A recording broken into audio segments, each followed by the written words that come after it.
मोकामा से बाहर दिल्ली में बैठे लोग या फिर कहिए कि पटना में बैठे लोग सूरजभान सिंह और अनंत सिंह का नाम लेते हैं कि दो भूमिहार नेता हैं, दोनों में ज़्यादा ताकतवर कौन है? आपके हिसाब से कौन ताकतवर लगता है? देखिए, अब इन दोनों में कौन ताकतवर हैं, कौन क्या है, ये तो हम नहीं बता सकते। अरे आपका आकलन तो कुछ होगा। उस समय बताएगा। हाँ, आप इतना ही से सोच लीजिए कि सूरजभान सिंह के यहाँ हाँ, उनका पत्नी सांसद, हम्म, वो अपने बेगूसराय से सांसद, हम्म, पत्नी उनका मुंगेर से सांसद, हम्म, भाई उनका नवादा से सांसद। हम्म, तो जो एक ही परिवार से हम्म, 3 व्यक्ति सांसद है, हम्म, ऐसा कई गो आदमी है जो कि एक ही परिवार से 3-3 गो सांसद है। उसमें लीजिएगा तो फिर रामविलास पासवान भी आवेंगे।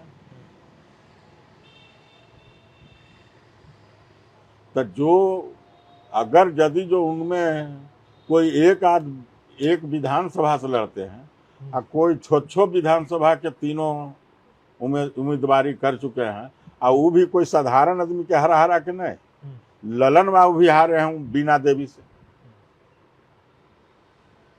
मुंगेर लोकसभा से, वहां से नवादा से भी दिग्गजय के हराया। तब ये अपने जाकर के बेगूसराय से सांसद बन जाते हैं। तो इनका दायरा इस हिसाब से आंकिए। आप लोग तो पत्रकार बंधु हैं, आप लोग मतलब हमसे ज्यादा स्टडी करते हैं। आपने इशारों इशारों में बता दिया कि राजनीतिक तौर पर देखा जाए तो ज़्यादा ताकतवर सूरजभान सिंह है। अगर आप आजकल एक वो भी चलता है ना, बाहुबल वाला जो दौर है, जो मतलब बंदूक और फरियाने वाला दौर है, उसमें आप किसको आगे देखते हैं? अब तो कुल के कहीं पर देख रहे हैं कि कोई हथियार लेकर अभी तो प्रदर्शन कर हमला रहे हो हैं। गया था ना, एक सोनू मोनू गैंग का चर्चा आया था इस बीच में। अब उन लोग का आपसी मैटर है। वो उस्ताद तो एक के गो हैं, ललने बाबू, और दोनों आदमी तो उन्हीं के साथ है।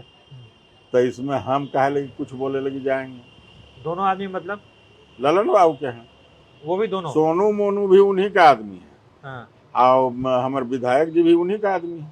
हाँ, तो एक ही आदमी का दोनों आदमी में इस तरह से हुआ, हाँ, तो या तो वही करवा रहे हैं, हाँ, या कुछ बात है। हाँ। तो फिर हिसाब से, आपके हिसाब से ललन सिंह सबसे बड़े बाहुबली हुए? अब वो बाहुबली तो है ही है भाई। जखनी सत्ता और शासन उनके हाथ में है, तो उससे बाहुबली ज्यादा कौन होगा? उनसे तो बाहुबली ज्यादा कोई नहीं होगा। जिन महतो जी का आपने समर्थन किया था चुनाव में, उनका एक बयान आया है, चूंकि चुनाव मुद्दों पर लड़े जाते हैं, उनका एक बयान आया, भूरा बाल साफ करो। आप इससे कितना इत्तेफाक रखते हैं? आप इस पर क्या सोचते हैं?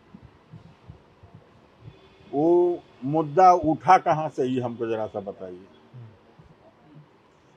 डायरेक्ट ई पहले बोले कि और कोई बोला उस पर कुछ प्रतिक्रिया में बोले? किसी ने बोला हो, उस पर अपना फीडबैक दिए हो, प्रतिक्रिया दिए हो? आनंद मोहन जी बोले थे कि भूरा बाल के बिना किसी का सरकार नहीं बनेगा, और 10% ही सरकार बनाने और बिगाड़ने का काम करते हैं, वही सरकार बनाते हैं।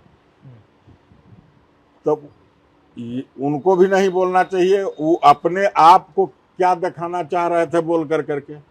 कौन आदमी है जो कहेगा कि जो 10% है उसमें हमको भी वोट मिलता है? ये नहीं है कि हमको 1 को वोट नहीं मिलता है, हमको 20 को मिलेगा, 50 को मिलेगा, लेकिन हमको उस समाज से भी वोट आता है। लेकिन उनका कहने का मतलब लेकिन ये कोई नहीं कह सकता है कि कौन सरकार बनाता है कौन नहीं बनाता है। इस सर्वो समाज के सहयोग से जो विधायक जी बन के जाते हैं, जिनका ज्यादा जीतता है वो सरकार बनाते हैं। यहाँ कोई किंग मेकर नहीं होता है, यहाँ जनता किंग मेकर होता है। और उसी बयान पर अशोक महतो जी बोले कि साफ करो, और वो बोले उसे, तो वो जब बोले तो उसका प्रतिक्रिया में वो बोले लेकिन ये सब बोलने का चीज नहीं है। ये सब चाहे वो बोले तो उन्हीं को मुबारक हो इस शब्द का, हम उस शब्द में पढ़ना नहीं चाहते हैं।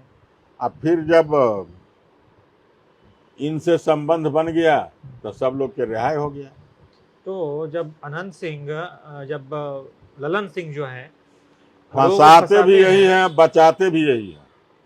अनंत सिंह क्यों करीब जा रहे हैं ललन सिंह के? फिर जब वो जानते हैं कि ललन सिंह फंसाने वाले आदमी हैं, तब फिर क्यों पास जा रहे हैं? तो फिर फंसाते रहेगा, तब नहीं जाए तो फिर क्या करेंगे? अनंत सिंह की मजबूरी है ललन सिंह के साथ रहना।